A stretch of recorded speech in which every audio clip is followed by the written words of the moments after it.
तो चिकित्सा सूत्र आपने देख लिया कि पहले क्या कराना है। हिक्का श्वास के रोगियों में स्निग्ध राधो स्वेदर उपाचरे आक्तव नवलतैल नाड़ी प्रस्तर संकरे, तो ये याद रखेंगे आप। प्लस जो कंपैरिजन है वो भी याद रखना है। आगे कह रहे हैं नवजोर और आमदोष के अंदर रूक्ष स्वेद कराना चाहिए, लंघन कराना चाहिए। ये चीजें हेल्पफुल है। आगे देखो, हिक्का श्वास आमयो ही एको बलवान दुर्बलो अपरः कफ अधिकस तथैव एको रूक्षो वन्हिल अपरः। मतलब क्या कहने का, आपको ध्यान आया होगा, एक आप लोगों ने प्रमेय में चिकित्सा सूत्र देखा होगा कि प्रमेय के रोगी दो तरह के होते हैं। एक बलवान होते हैं, एक दुर्बल होते हैं। जो बलवान है उनमें संशोधन कराना चाहिए, उसके बाद संतर्पण कराना चाहिए। प्रमेय में ऐसा देखा था हमने। कि फिर एक क्रश वाले होते हैं, जो क्रश हैं उनके अंदर आपको संशमन चिकित्सा के ऊपर फोकस करना चाहिए। ठीक है, और भ्रंगण कराना चाहिए मतलब। तो यहाँ भी ऐसी बात है, कह रहे हैं हिक्का श्वास के रोगी भी बलवान होते हैं, दुर्बल होते हैं। कुछ में कफ की अधिकता होती है, कुछ में वायु की अधिकता होती है। जिनमें कफ की अधिकता है वो बलवान है, मतलब जिनमें वायु की अधिकता है वो थोड़े वीक वाले हैं। एक और बात आती है कि अगर आप डिसाइड नहीं कर पा रहे हो हिक्का श्वास का रोगी है, किस तरह की चिकित्सा करें वहां, तो बेस्ट क्या है, आगे लिखा होगा शायद। तो बेस्ट है कि हमें भ्रंगण चिकित्सा करनी चाहिए। बात ध्यान रखना कि भ्रंगण चिकित्सा की तरफ जाना चाहिए हिक्का और श्वास के रोगियों में। आगे देखें, तो कह रहे हैं वात के रोगियों में तर्पण कराना चाहिए, संशोधन वर्जित है। अदरवाइज वायु जो है बढ़ के वो क्या कर सकती है, प्राणों को शीघ्र ही हर सकती है। ठीक। और देखेंगे काशी ने छर्दनम दद्यात् स्वर भंगे चा बुद्धिमान। कह रहे हैं काश में अगर स्वर भंग हो जाए तो छर्दन कराना चाहिए, वमन कराना चाहिए। और लिख रहे हैं तमक श्वास में क्या कराना चाहिए, वात और कफ को हरने वाला विरेचन कराना चाहिए। ध्यान आ रहा होगा, ये भी पढ़ा आपने। वाचलेश भराय युक्त तम केतु विरेचनम। क्लियर। तो अगर स्वरभंग हो जाए, इस पे भी सवाल पूछ चुका है, तो क्या कराना चाहिए, तो छर्दन कराना चाहिए, वमन कराना चाहिए। और देखेंगे अश्वगंधा क्षार का प्रयोग बताया गया है मधु सर्पी के साथ, मधु और सर्पी के साथ। अश्वगंधादि क्वाथ राज्यक्षमा में यूज करते हैं। अश्वगंधा रिस्ट बहुत बहुत जरूरी है, मूर्छा में यूज किया जाता है। भैषज रत्नावली ने बताया है अश्वगंधा रिस्ट बिल्कुल याद रखेंगे। अश्वगंधा आदि उत्सादन वो उरुस्तम में यूज करते हैं, अगेन कोई खास जरूरी नहीं है। मेन है अश्वगंधा रिस्ट इन मूर्छा। सभी हिक्का श्वास में भ्रंगण चिकित्सा करनी चाहिए, शमन चिकित्सा करनी चाहिए, संशोधन की कंपैरिजन में ज्यादा बेहतर है। आगे आ जाओगे, चैप्टर के योग लिखे हुए हैं हिक्का श्वास में। निदिग्धिक आदि योग, मातुलुंग आदि यूष, मुदग यूष, पाठाध्यासव, दशमूल आदि यवागु और घृत, रासना आदि यूष, सोवरचल आदि चूर्ण, भारंगी नागर आदि योग, हिंग आदि यवागु। रियलिटी है कि एक भी पूछा नहीं गया, हमें तो कभी मिला नहीं। एग्जाम में पूछे गए क्वेश्चन के ऊपर। तो आपको भी कोई ज्यादा फोकस नहीं करना, एक बार नाम अच्छे से पढ़ लोगे। ठीक है, कुछ खास नहीं है इसके अंदर। आगे देखिए, ये एक दो पॉइंट जो लिखे हैं इनको देख लेना, जो आगे लिखे हुए हैं कि वात पैत्तिक श्वास के अंदर सुवरचला स्वरस की बात आई है, ये याद रखोगे। ये गाइड का क्वेश्चन है। वात पैत्तिक श्वास के अंदर सुवरचला का प्रयोग आया है। कफ पैत्तिक श्वास के अंदर शीरीष पुष्प स्वरस का प्रयोग आया है। सप्तपर्ण और शीरीष दोनों याद रखोगे। सप्तपर्ण और शीरीष का प्रयोग आया है।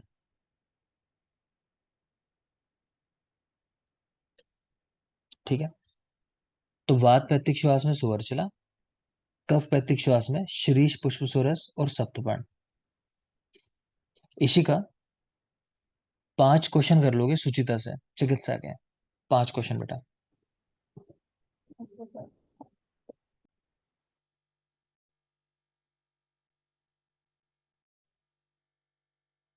नित्योदर या दुष्योदर किसको बोलते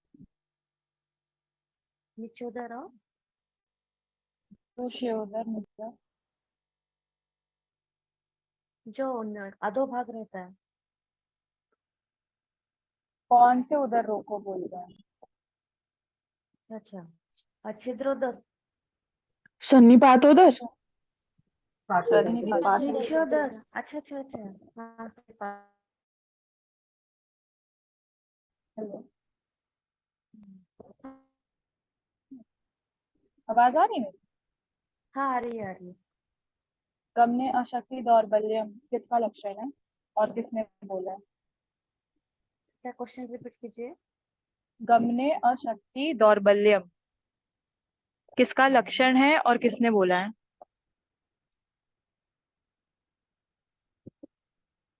नहीं, ऑप्शन मिलेगा। अ- अर्श, उन्माद, उदर रोग, हाँ, उधर रोग का ही है। और सुश्रुत ने बोला है। हम्म। शोकाजन्माद में कौन सी चिकित्सा करते हैं, और विषाजन उन्माद में कौन सी चिकित्सा करते हैं?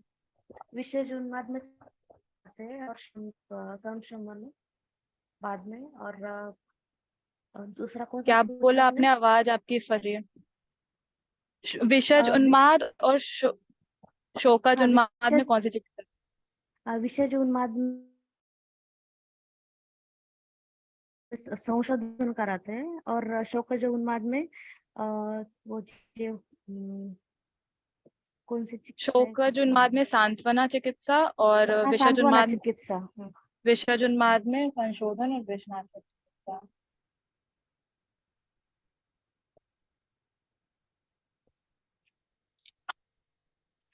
सुश्रुत के अनुसार शीत में की जगह कौन सा उन्होंने बोला था?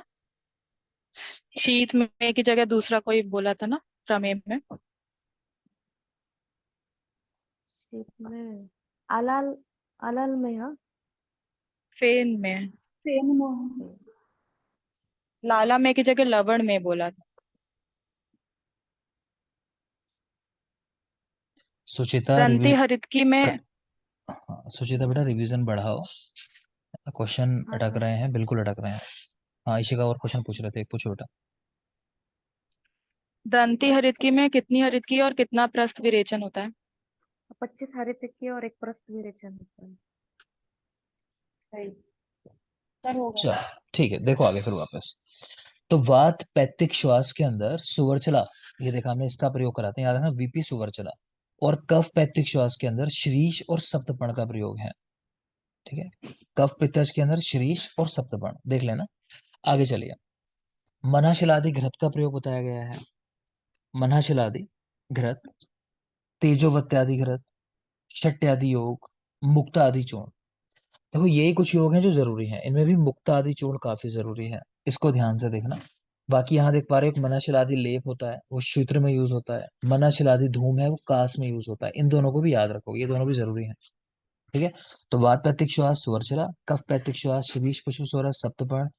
इसके अलावा इस चैप्टर में मनाशिलादि घृत आया है, तेजोवत्यादि घृत आया है, शट्यादि योग और मुक्ता आदि चूर्ण। नीचे ट्रिक भी लिखी है, मन तेजी से मुक्त हुआ। हम तो ऐसा करते थे, मन तेजी से शट से मुक्त हुआ, शट से करके एकदम जल्दी से, है ना। तो मन यानी मनाशिलादि घृत, तेजी से तेजोवत्यादि घृत, शट से शट्यादि योग, मुक्त हुआ तो मुक्ता आदि चूर्ण। मुक्ता आदि चूर्ण को ध्यान से देखोगे, एक सवाल इसके ऊपर पूछा जाता है कि इनमें से किस योग का प्रयोग नेत्र रोगों में भी किया जाता है। नेत्र रोगों में, ठीक, तो लास्ट में देख पा रहे हो गया, अंजन तिमिर, इसका अंजन करते हैं तिमिर में, कांच में, नीलिका में, ऐसे लिखा हुआ है। ठीक है, तो ये स्पेशली याद रख लेना कि नेत्र रोगों के अंदर मुक्तादि चूर्ण का प्रयोग करते हैं। बाकी इसके द्रव्य देख लो, ताम्र, रजत, लोह, मुक्ता, प्रवाल, वैदुर्य, ये सारी चीजें पड़ी हुई हैं। पानी तल मात्रा में, यानी 1 कर्ण की मात्रा लिखी है पानी तल, इसका प्रयोग करना है मधु घृत के साथ चाटने के लिए। ठीक है, मधु और घृत के साथ सेवन कराते हैं। हिक्का, श्वास का सारे रोगों में उपयोगी है। पूछा क्या जाता है नेत्र रोगों में, वो स्पेशली याद रखोगे। मुक्ता आदि चूर्ण, चूर्ण है मुक्ता आदि चूर्ण, बिल्कुल याद रखेंगे। बाकी मनाशलादि लेप सूत्र के अंदर है और धूम कास के अंदर है। चक्रदत्त ने हिंसरा घृत बताया है, कुलथ गुड़ का प्रयोग बताया है, सुश्रुत ने श्रृंगी आदि चूर्ण का प्रयोग बताया है। लेकिन जरूरी है, हिक्का में प्राणायाम बताया आचार्य सुश्रुत ने, बहुत बहुत जरूरी क्वेश्चन है। हिक्का में प्राणायाम किस आचार्य ने बताया है? आचार्य सुश्रुत ने। ऐसा भी कि इनमें से कौन सी चिकित्सा है हिक्का के लिए, तो प्राणायाम चिकित्सा है। ठीक है, श्वास का चिंतामणि रस स्वर्ण पड़ा हुआ है, भावना जादू की है, मुलेठी स्वाद की, अदरक कंठकारी स्वरस की, देख लेना, कोई जरूर नहीं है। श्वास का चिंतामणि रस, तो श्रृंग्यादि चूर्ण, हिंसरा घृत, कुलथ गुड़ और हिक्का में प्राणायाम का प्रयोग। भैषज रत्नावली, वहां मयूर पिच भस्म का प्रयोग बताया गया है, मधु पिपली के साथ। श्वास कुठार रस देख पा रहे हो, याद रखना है कि मरीच मेन कंटेंट है इसका, 8 भाग है, और अनुपान है अदरक और 500 रस। श्वास श्वास कुठार रस, मरीच 8 भाग मेन कंटेंट है, बाकी अनुपान में अदरक है और 500 रस है। मृगांक वटिका, नागार्जुन अभ्ररस देख पा रहे हो, यहाँ का नहीं है, अलग का है, लिखा हुआ है बस यहाँ पे नागार्जुन अभ्ररस, बहुत बहुत जरूरी होता है। इसमें सहस्र पुटी अभ्रक भस्म पड़ी होती है, ऐसी अभ्रक भस्म जिसको 1000 पुट दिए गए हैं। ठीक है, याद रखना। सहस्र पुटी अभ्रक भस्म पड़ी है नागार्जुन अभ्रस में। अर्जुन को आपकी भावना है, हृदय रोगों में लाभकारी होता है। यहाँ का नहीं है, वो अलग का है, याद रखेंगे। लेकिन कनकासव लिखा हुआ है एक, उसमें 12% कह रहे हैं अल्कोहल होता है। धतूरा पड़ा हुआ है और 5 ml की उसकी मात्रा है। प्रभाव से अम्ल पित्त में लाभकारी होता है, यही मेन पॉइंट है इसका। प्रभाव से अम्ल पित्त में लाभकारी, और दूसरा कनकासव के अंदर धतूरा पड़ा हुआ है। ये दो बातें जरूर याद रखोगे। एक शंख चूल रस लिखा है योग रत्नाकर का, कोई खास नहीं है। तो ये हुआ चैप्टर नंबर 17 हमारा कंप्लीट। नेक्स्ट है चैप्टर नंबर 18। तो बताओ ये भी क्या वैसे ही पढ़ाया हुआ था शॉर्ट शॉर्ट में, चैप्टर 18 में? सर सर यही यही चैप्टर शॉर्ट शॉर्ट में में है। था। शॉर्ट में ही वो था। सही था सर। चलो देख लेते हैं इसको भी, कोई बात नहीं। देखोगे तो नेक्स्ट है चैप्टर नंबर 18। चैप्टर का नाम है कास चिकित्सा अध्याय। एक मिनट बने रहेंगे।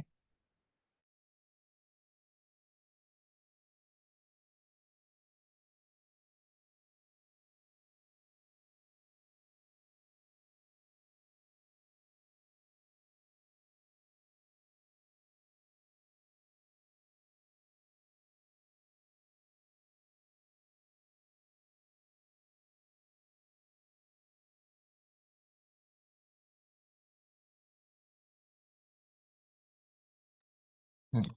और एक बात ये कि आपके यहाँ भी ना जैसे 20 चैप्टर हो जाएंगे, तो पहले मैं यहाँ पे एक अलग कोई और टॉपिक लूंगा एक बार। हो सकता है द्रव्य गुण ले लूं पहले बीच में, ठीक है? तो धीरे धीरे चीजें खत्म करनी है आपकी। तो इसके जस्ट बाद 20 चैप्टर्स के बाद द्रव्य गुण ले लेंगे, ठीक है? नहीं तो हो सकता है साथ में पंचकर्म ले लूं पहले। तो जो मुझे लगेगा, जो स्टेटस होगा हमारा, तो 20 के बाद हम वो चीज लेंगे, आपका टेस्ट लेंगे इधर, और एक कोई नया टॉपिक पढ़ेंगे। ठीक है, उसके बाद फिर जो भी टॉपिक पढ़ाऊंगा उसका टेस्ट नहीं लूंगा तुरंत, फिर थोड़ा गैप दूंगा आपको, कि अगले जो चैप्टर है इसके 21 से लेकर 30 तक, क्योंकि जरूरी चैप्टर है, वहां थोड़ा पढ़ने का टाइम दूंगा इन चैप्टर्स को भी, और वो टॉपिक जो पढ़ के आएंगे हम लोग, चाहे द्रव्य गुण हो चाहे पंचकर्म हो, उसको भी पढ़ने का थोड़ा टाइम दूंगा, फिर टेस्ट लूंगा अगला। क्लियर? तो तैयार रहोगे टेस्ट के लिए, अप टू 20 वाले के लिए। तो चैप्टर नंबर 18 कास चिकित्सा अध्याय। कास के प्रकार लिखे हैं, 5 प्रकार का होता है, वातिक, पैतिक, कफज, शतज और क्षयज। एक मिनट, एक और इन्फॉर्मेशन आपके लिए, कि आज आज ना 9 बजे बैच शुरू कर रहा हूँ मैं। एक बैच क्या मतलब, डेमो समझ लो। लेकिन आज से ही पढ़ाना शुरू करूंगा वहां सीधे, है ना? एक सेशन लूंगा 3 दिन अभी। तो जिसका भी छूटा हुआ हो चरक सूत्र, जिनका भी छूटा हुआ है, इर्रेस्पेक्टिव कि आप करना चाहते हो कि हम पे तो टाइम है बाद में कर लेंगे, ठीक है, क्या सोच रखा है आपने, आप जानते होगे। लेकिन मेरी सलाह यह है, अगर इस बार एग्जाम देना चाहते हो और आपका वो पार्ट छूटा हुआ है, तो बेटा इस बैच में आके कर लेना। ठीक है, छोड़ना मत बाद के लिए, क्योंकि आप पे इतना टाइम नहीं है कि अभी रिस्क लोगे कि फिर कर लेंगे, है ना? हो सकता है मैं फिर कराऊंगा एक आध बार, लेकिन नहीं लगा मौका, क्योंकि 2 सवा 2 महीने ही है। तो कोशिश करो कि आज रात 9 बजे से आओ क्लास के अंदर, मैं आपको आईडी क्लास की प्रोवाइड कर दूंगा इस ग्रुप के अंदर। अभी क्लास के बाद आईडी में डाल दूंगा यहाँ पे, ठीक है, अगर नहीं है इस ग्रुप के अंदर। तो जो भी करना चाहे 9 बजे से क्लास ज्वाइन करना। रात 9 बजे, आज से 9 से 10:30 का सेशन होगा। आज एक ही सेशन होगा अगले 3 दिन तक, उसके बाद फुल सेशन होगा वो। क्लियर? देखो, तो चैप्टर 18 है कास चिकित्सा अध्याय। कास के भी 5 ही प्रकार हैं, हिक्का और श्वास की तरह। वातिक, पैतिक, कफज, शतज, क्षयज। ध्यान से देख लेना, लोग यहाँ भी तुक्का लगाते हैं अपने आप, इसमें सन्निपात जोड़ देते हैं, आगंतुक जोड़ देते हैं, नहीं। वातिक, पैतिक, कफज, शतज और क्षयज, ये 5 टाइप हैं। इनमें भी कह रहे हैं कि उत्तर उत्तर बलवान है ये जो भेद है। यानी वात के मुकाबले पित्त वाला जो भेद है वो चिकित्सा करने में मुश्किल है, फिर कफ वाला और मुश्किल, शतज और क्षय सबसे ज्यादा। हारित ने बच्चों में कास के 10 भेद बताए। नेक्स्ट आ जाओ पूर्व रूप। तो कास के पहले क्या होता है, खांसी होने वाली होती है, देखो गले में अजीब सा इरिटेशन सा लगने लगता है कुछ, है ना? तो वही लिख रहे हैं, शूक पूर्ण गलास्यता, गले में ऐसा लगना कि शूक फंसे हुए हैं। कंठे कंडुश्च, भोज्यानाम अवरोधश्च आ जाते हैं। तो कंठ में कंडु होती है, और भोजन का अवरोध, खाना खाते हुए भी कई बार कष्ट होता है, दर्द होता है ना? तो शूकपूर्ण गलास्यता, कंठे कंडुश्च, भोज्यानाम अवरोधश्च आ जाते हैं, संप्राप्ति पे आ जाता है। अधः प्रतिहत वायु, ऊर्ध्व श्रोतः समाश्रिता। कह रहे नीचे की ओर जो वायु की गति होनी चाहिए वो ना होके, कह रहे ऊपर की ओर हो जाती है। उदान भावम आपन्ना, और ये वायु जो है उदान वायु की तरह काम करने लगती है। तो मेनली यहाँ अपान वायु की बात करते हैं।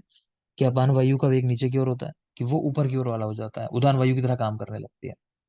कंठ कंठे सक्तस तथा उर्सी की कंठ प्रदेश में और प्रदेश में पीड़ा उत्पन्न करती है। ठीक है, और तो कुछ है नहीं। लास्ट लाइन देख पा रहे हो, शुष्को व साकफो व अपनी कसनात कास उच्चते हैं। कह रहे कई बार सूखी खांसी होती है और कई बार साथ में कफ भी आता है, तो कैसी भी हो सकती है, लेकिन उसको कास कहते हैं, कसनात कास उच्चते हैं, कि कसन जो शब्द होता है, खांसने की जो आवाज होती है, उसी के नाम पे इसको कास कहते हैं। सूरज ध्यान दोगे बेटा, आपकी माइक भी बार बार मैं देख रहा हूँ ऑन हो जा रहा है गलती से शायद, और स्क्रीन पर भी लिखा हुआ आ रहा है। ठीक है, सूरज माइक ऑफ कर लोगे, और स्क्रीन पर आपके टचेस पे हो रहे हैं स्क्रीन के ऊपर, तो ध्यान रखो बेटा, थोड़ा ध्यान नहीं दे रहे शायद। नेक्स्ट देख रहे हैं सुश्रुत।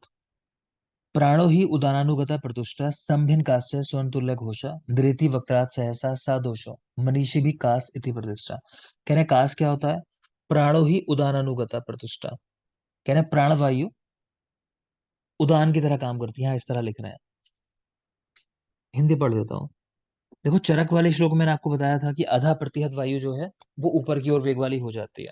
तो उसमें अगर पूछता है सवाल, तो वहां इस तरह ही लिखा हुआ है कि अधा प्रतिहत वायु यानी अपान वायु ऊपर के स्रोतों में जाकर ऊर्ध्व गति वाली हो जाती है, और वहां से कंठ और उरः प्रदेश में, शिरा प्रदेश में जाकर छिद्रों और स्रोतों में प्रविष्ट हो जाकर स्थलों को पूर्ण करती हुई विशेषकर मन्य हनु इन सबको आक्षेप युक्त करती है। कभी कभी शुष्कास होता है, कभी कभी कफ युक्त होता है। इसमें कसन शब्द होने से इसको कास कहा जाता है, वो चरक वाली बात है। ये सुश्रुत की है। यहाँ प्राण और उदान वायु आपको याद रखनी है। तो अगर कभी पूछ ले कि किस वायु का इन्वॉल्वमेंट होता है कास के अंदर, तो आप तीनों ही कंसिडर कर सकते हो, अपान प्राण उदान, तीनों को ही कंसिडर कर सकते हो। ठीक है ना? तो देख लो यार, प्राणो ही उदानुगता प्रतिष्ठा संभिन कास्य स्वर तुल्य घोषा। कह रहे हैं कांसे का बर्तन जैसे टूट जाता है, उसमें से फिर जो आवाज आती है उस बर्तन की, तो वैसी आवाज लगभग यहाँ पे आती है, खांसी की जो आवाज होती है। और ये वायु जो है सहसा एकदम से मुख से बाहर आती है खांसते समय। कह रहे एकदम से जो आवाज आती है उसी की वजह से इसको कास कह देते हैं। क्लियर? तो देख लेना, यही लिख रहे हैं सुश्रुत ने, भिन्न कास से पात्र हत स्वरा ऐसा शब्द इस्तेमाल किया जरा शोष के लिए, कि बुढ़ापे की वजह से ओल्ड एज में जो लोगों को शोष हो जाता है, मतलब वहां भी लक्षण कास तो होगा ही होगा। आप जानते हो राजक्षमा में शोष में कास मेन कैरेक्टर होता है, कि वहां जो खांसी होती है व्यक्ति को, वो भी ऐसी आवाज होती है, लेकिन वहां शब्द अलग लिखा है। यहाँ लिखा है समभिन कास से स्वर तुल्य घोषा, वहां लिखा है भिन्न कास से पात्र हत स्वरा। तो आप शब्द को आइडेंटिफाई करना कि कौन सा किसके लिए है, तो वो जरा शोष वाले के लिए है। फिर लिखा है शोष 7 प्रकार के होते हैं। वाग्भट ने प्राण उदान अपान तीनों की दृष्टि बताई है। तो इस पूरे का सार क्या निकला? सार ये निकला कि तीनों वायु का इन्वॉल्वमेंट है, प्राण का, उदान का, अपान का। इतना याद रखना है, इतना जो पढ़ा है उससे कंफ्यूज नहीं होगे। आगे चलिए। चरक वातिकास में कह रहे हैं स्वर भेद होता है, निर्घोष दैन्यता, पैत्तिकास तिक्त अस्यत्वम स्वर आमय, उरोधुमायनम, पृथत्कास मानसचा ज्योतिष ईव च पश्यति, ज्योति को देखना यानी अ, नक्षत्र इत्यादि देखना जलते हुए, उस तरह की चीजें। ज्वर होना, कफज कास में निस्तीवती घनम कफम, आरोग्य यानी वेदना नहीं हो रही, तो वो कोई जरूरी नहीं है, याद ही नहीं करने। नेक्स्ट आ जाओ, शतज और शयज कास, यही याद करने हैं, ध्यान से देखेंगे। शतज कास में कह रहे हैं सा पूर्वम कास्ते शुष्कम तथा स्टीवती सा शोणितम, कि शतज कास में शुरुआत में सूखी खांसी आती है और बाद में रक्त भी आने लगता है। ठीक। दुख स्पर्शेन शूलेन वैसौर्यता, पारावत इव कूजन, पारावत जैसे कबूतर देखा होगा गले में आवाज निकालते हैं वो, है ना, जब चल रहे होते हैं, खा रहे होते हैं, तो कह रहे हैं वैसी आवाज निकलती है शतज के पेशेंट के गले से। चिकित्सा कैसे करनी है? तो पैतृक कास के समान चिकित्सा करनी है। तो क्या याद रखोगे? कास के 5 टाइप, प्राण उदान अपान तीनों वायु की दृष्टि है, स्तंभिन कास से वाली जो बात है वो है नॉर्मल कास के बारे में, और भिन्न करके शब्द जहाँ पे आता है, भिन्न और हत वर्ड जहाँ श्लोक में आए हैं, वो वाला है जरा शोच के बारे में। शतज कास में पहले शुष्क कास होगा, बाद में रक्त के साथ, और पारावत इफकूजन चिकित्सा पैत्तिकास के समान। अब तक इतना याद करना है टोटल। शयज कास की बात कर लें, श्लोक में शब्द आया त्रयोमलः, ये श्लोक का शब्द है। तो त्रयोमलः का मतलब ये लगाते हैं कि शयज कास के अंदर तीनों दोषों का इन्वॉल्वमेंट है, वात पित्त और कफ। ये बहुत जरूरी बात है, बिल्कुल ध्यान रखना। जैसे आपको मैंने जोर में पढ़ाया होगा प्रियंका, यस सर। तो वहां पे एक श्लोक देखा था बेटा आपने ज्वर में, जब हम लोगों ने आगंतुक ज्वर की बात की होगी, तो बता दोगे काम, क्रोध, भय, इनसे कौन सा दोष बढ़ता है या कौन से दोष बढ़ते हैं?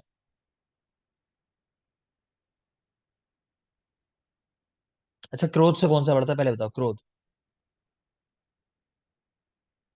सर बात सबको ऐसे लगता है वहां सर क्रोध। वो अभिसंग पित्त, अभिसंग क्रोध से पित्त पित्त। से, ठीक है। और भूत, भूत की वजह से त्रिदोष तीनों दोष। त्रियोमला, है ना, मला। वहां भी ऐसे ही शब्द है, ठीक है।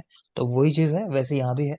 तो सहज काश के अंदर त्रिदोष का कोप होता है, त्रियोमला शब्द बिल्कुल याद रखना, सवाल इस पे आ चुका है। प्लस दुर्गंधम हरितम रक्तम स्टीवेत हृदयम मन्यते चयुतम, एंड हृदय अपने स्थान से हट गया ऐसा लगता है व्यक्ति को।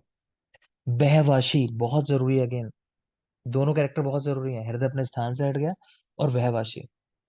स्निग्ध अक्ष मुख वर्ण त्वक श्रीमद दर्शन लोचना, देख लो व्यक्ति को सहज कास हुआ है, लेकिन स्निग्ध अक्ष मुख वर्ण त्वक देखने में ठीक लग रहा है, कोई समस्या नहीं लग रही है। श्रीमद दर्शन लोचन, है ना, आंखें चेहरा सब अच्छा लग रहा है।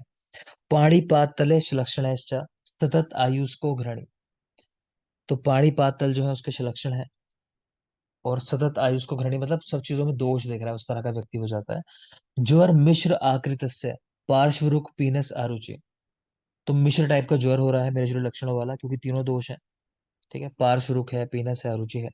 और अनियमित स्वर भेद, कहने बिना कारण के ही उसकी आवाज जो है मतलब बदल रही है, अनियमित स्वर भेद। तो याद क्या रखोगे, शतज कास में याद रखना है सापूर्वम कास्ते शुष्कम तथा स्टीवेत साशोड़ितम, और पारावतिव कूजन। शतज कास मेनली वो याद रखना है, बाकी पैक्तिकास के समान चिकित्सा। सहज कास में त्रियोमला यानी तीनों दोष का इन्वॉल्वमेंट है। हृदय मन्यते चयुतम, हृदय अपने स्थान से हट गया। वहवाशी, स्निग्ध अक्ष मुख वर्णत्वक, स्निग्ध अक्ष मुख वर्णत्वक श्रीमद दर्शन लोचना, पाणिपात तलश लक्षणैश्च सतत आयुष को घृणी, इसको ध्यान से देख लेना।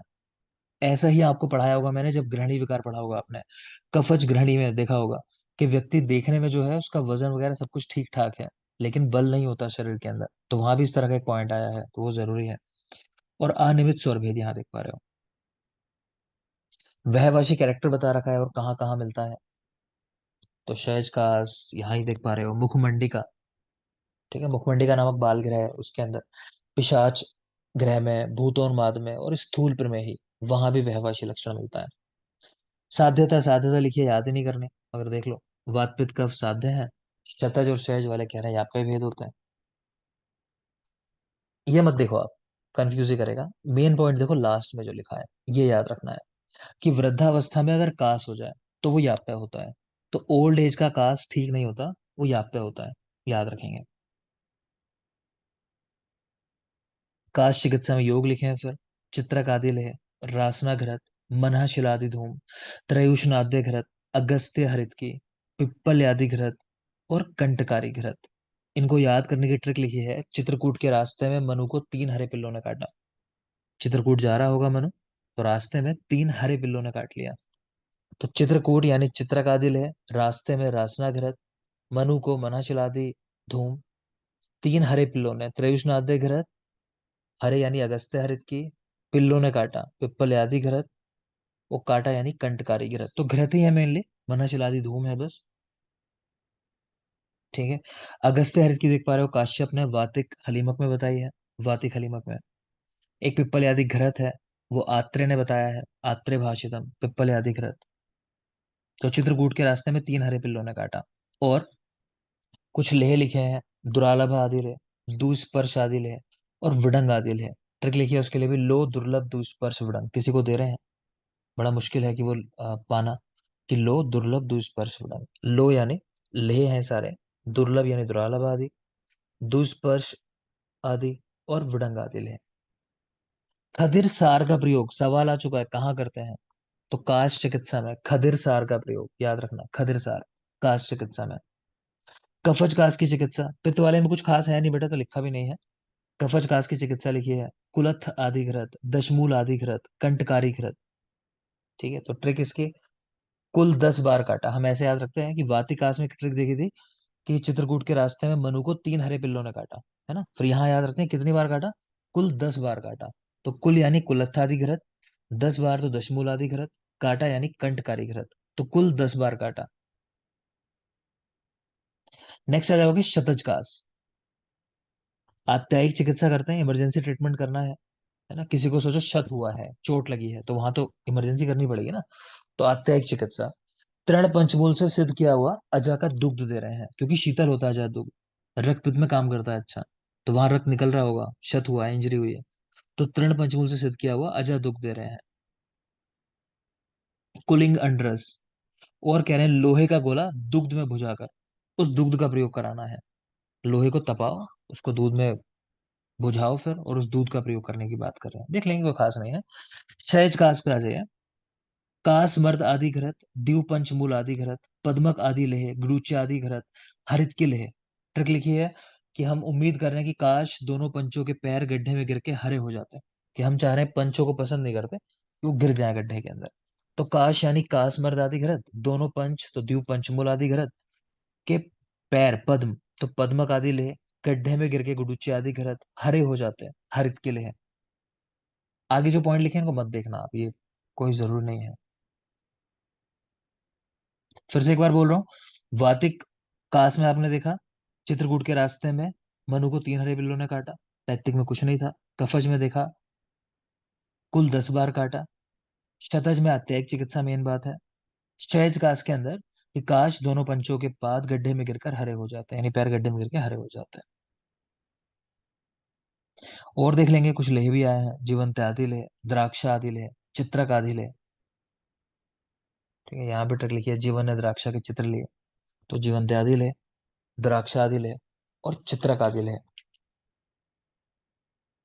मरीच, मधुसर्पी, शर्करा का प्रयोग, बद्री पत्रकल्क, घृत और सैंधव का प्रयोग। कहाँ स्वर भेद हो जाएगा कास के अंदर। तो आपको क्या याद रखना है, स्वर भेद में आपको पीछे पढ़ाया था कि अगर स्वर भंग हो जाए तो वहां पे छर्दन कराते हैं, एक तो वो बात ध्यान रखोगे। दूसरा, यहाँ पे याद रखना चाहो तो बद्री पत्र याद रख लो, बस बेर के पत्तों का प्रयोग बताया गया है। देखा भी होगा, किसी को खांसी हो जाती है, लोग कहते हैं अमरूद के पत्ते, बेर के पत्ते बताए जाते हैं। ठीक है, तो वही चीज है। तो स्वर भेद में बद्री पत्र कल्क, इसको हल्का सा ध्यान रख लोगे। यहाँ कुछ चीजें लिखी हैं, मेरे हिसाब से जरूरी नहीं है, आप देखना चाहो देख लो एक बार। गुरु चादी घृत कह रहे हैं सहज काश में है, ट्रिक में आ गया हमारे। काश दोनों पंचों के पाद गड्ढे में गिर के हरे हो जाते हैं। गुरु चाय तेल कह रहे हैं वाति योनि व्यापद में है। काश मर्द आदि घृत सहज काश के अंदर है, फिर वही काश दोनों पंचों के पैर गड्ढे में गिर के हरे हो जाते हैं। काश मर्द आदि क्वाद जो है वात रक्त में है, नहीं याद करना, रहने दो। तो आपका मेनली 18 चैप्टर तक वहां हुए थे, जो आपको कल मैंने लेक्चर दिए थे। ये दोनों चैप्टर थोड़े से मुश्किल लगे होंगे, लेकिन क्योंकि आप दोबारा पढ़ रहे हो मेरी नजरों में, आपने कल भी पढ़ा है ये और आज दोबारा पढ़ा है, तो अब शायद काफी कुछ याद हो गया होगा। ठीक है, एक बार और 2 बार और पढ़ोगे तो याद हो जाएगा पूरा। थोड़ी सी और मेहनत कर लेना तो याद हो जाएगा। ठीक। नेक्स्ट है चैप्टर नंबर 19, उसमें कुछ खास है नहीं, देख लेते हैं। अतिसार चिकित्सा अध्याय में। सर हाँ बेटा। सर आपने अभी जो इन्फॉर्मेशन दी थी 9 बजे वाली, वो फिर से बता दीजिए। ठीक मतलब है। बैच क्या 9 बजे भी होगा? हाँ बेटा, एक नया बैच में शुरू कर रहा हूँ रात के 9 बजे, 9 से 10:30। ठीक, अभी कंफर्म टाइमिंग नहीं है, लेकिन आज क्योंकि पहली क्लास है, वो टाइम 9 बजे का ही रखा है। क्लियर। तो आप में से कोई भी क्लास वो करना चाहे तो 9 बजे आके कर सकता है। मेनली किसके लिए है, कि किसी ने कहा कि अरे सर मैं शुरू से पढ़ना चाह रहा था, मैं बीच में ज्वाइन हुआ था, तो शुरू से है, बिल्कुल आप आ जाओ। ठीक है। दूसरा, किसी का छूट गया, उसको लगता है कि अरे मैं सूत्र स्थान में था ही नहीं, मैं बाहर चला गया था, मेरे घर में शादी थी, तो आ जाओ अभी, अभी कर लो उसको। ठीक है। टाइमिंग किसी की नहीं बैठती है कि दिन में नहीं पढ़ पा रहे थे, तो वहां आके कर लो। ठीक है, लेकिन उसको लास्ट ऑप्शन लेके नहीं चलोगे। बैच अपना यही रखना है, यहाँ अपनी चीजें खत्म करनी है जिस तरीके से चल रही हैं। ठीक है। लेकिन कोई पार्ट छूटा हुआ है तो उसको वहां जाके कर लो, मैं ये कहना चाह रहा हूँ। क्योंकि सूत्र स्थान से शुरुआत होती है, कई बच्चों का फ्लो नहीं बनता, चीजें समझ नहीं आती, तो अक्सर वहां पे थोड़ा वीकनेस रह जाती है शुरुआत में। तो आपको लगता है अगर ऐसा, तो भी आ सकते हो। क्लियर। अगर नहीं पढ़ पा रहे हो रात सर को। टाइमिंग नहीं हो सकती? हाँ बेटा, टाइमिंग चेंज नहीं हो सकती क्या। जी सर। बेटा टाइमिंग वो ऑलरेडी मैंने लोगों से पूछ कर रखी है ना। मैंने उसके लिए यूट्यूब पे एक डाला था क्वेश्चन कि क्या टाइमिंग चाहता है, तो ज्यादातर लोगों ने ये टाइमिंग प्रेफर की है। ठीक है ना। और अगर लगेगा तो चेंज भी कर सकता हूँ, तो बात करके अभी, जब आज पहले टाइम बैच होगा तो लोग बताएंगे टाइमिंग क्या चाहते हैं। हो सकता है कि वो फर्जी हो, सारी प्रॉक्सी हो, है ना। ऐसा होता है वो लोग क्लास नहीं करने वाले, बस किसी ने वहां कर दिया, तो ऐसा भी हो सकता है। तो लोग आएंगे, हो सकता है लोग ही ना आए, मान लो लोग ही पहुंच आए क्लास करने के लिए, मेरी बात समझ रहे हो, तो पता नहीं। तो फर्स्ट टाइम है, अभी 9 बजे हम करेंगे सेशन को, तो जो होगा फाइनल तब बताऊंगा, लेकिन फिलहाल आज 9 बजे क्लास है, करनी है तो मैं मैसेज डालूंगा, क्लास कर लेना। क्लियर? Okay sir. ठीक है बेटा, देखो चलो कंटिन्यू करता है। तो 17-18 अब आपको याद हो गए होंगे, मान के चलता हूँ कि लगभग 70-80% तो याद हो ही चुका होगा, 2 बार पढ़ लिया आप लोगों ने। अतिसार चिकित्सा पे आ जाते हैं, चैप्टर में याद क्या रखना है वो समझ लो। अतिसार में मेनली आप याद रखोगे भेद कितने कितने हैं, ठीक है, भेद कितने कितने हैं। इसका चिकित्सा सूत्र क्या है अतिसार का, एक ओआरएस, वो आप खुद से, मैं इमेज शेयर कर दूंगा, नेट से निकाल लोगे। ओआरएस का कंपोजिशन क्या है वो आपको याद रखना है, इतना ही चैप्टर मेनली याद रखना होता है। अब देख लो जल्दी से क्या क्या लिखा हुआ है। तो चैप्टर नंबर 19 अतिसार चिकित्सा अध्याय, गुदेन बहुद्रव शरणम अतिसारा, ये विजय रक्षित ने स्टेटमेंट दिया है जब टीका की है माधव के ऊपर, ठीक है, मधुकोश टीका है। लिखना चाहो तो लिख सकते हो, विजय रक्षित, और इनके शिष्य का नाम बोलो। श्रीकंठ श्री कंठदत्त। ठीक है, तो विजय रक्षित और कंठदत्त गुरु शिष्य हैं, इन्होंने मिलके माधव के ऊपर टीका लिखी है, टीका का नाम है मधुकोश। उसी टीका में कह रहे हैं गुदेन बहुद्रव शरणम अतिसारा, गुदा से अत्यधिक द्रव मल की प्रवृत्ति जो है अतिसार कहलाती है। अति शरणम अतिसारा डलहन ने लिखा, अधिक मात्रा में मल का शरण होना अतिसार है। पर्याय क्या क्या है, उदर आम है, ध्यान से देख लेना, उदर आम है, कहीं आप उदर रोग मत लगा देना, उदर आम है यानी अतिसार की बात हो रही है। वर्चो भेद, अनगंधी, त्रिकांड शोथ, इससे रिलेट नहीं कर पाओगे, त्रिकांड शोथ देख लेना, त्रिकांड शोथ, ठीक है, तो ये भी अतिसार का पर्याय है। चरक वाग्भट अतिसार के 6 भेद, सुश्रुत माधव 6 भेद, और शारंगधर के 7 भेद। कैसे होते हैं, इनमें थोड़ा सा पंगा है, ध्यान से देखोगे। देखो चरक वाग्भट ने 6 भेद जो बताए हैं, वीपी के एस, भयज और शोकज, ठीक। तो चरक जो है थोड़ा सा भय खाते थे, डरते थे। सुश्रुत माधव के देखो 6 भेद, बीपी के एस, भयज नहीं है, भयज की जगह आमज है, बाकी शोकज दोनों का कॉमन है। तो आपको क्या याद रखना है कि सुश्रुत डरते नहीं थे, मतलब चरक डरते थे, ऐसा करके याद कर लो। तो चरक में भय है और सुश्रुत में आमज। और देखे होंगे ना बच्चों की वीडियो आते हैं कि आम का पेड़ है, उस पर से आम तोड़ के लाने हैं, माली खड़ा है, तो समझो सुश्रुत नहीं डर रहे, वो आम तोड़ के ले आए, और चरक ने भय में मना कर दिया, भाई मैं नहीं तोड़ सकता, ठीक है। तो भयज इनका आमज है, सुश्रुत का।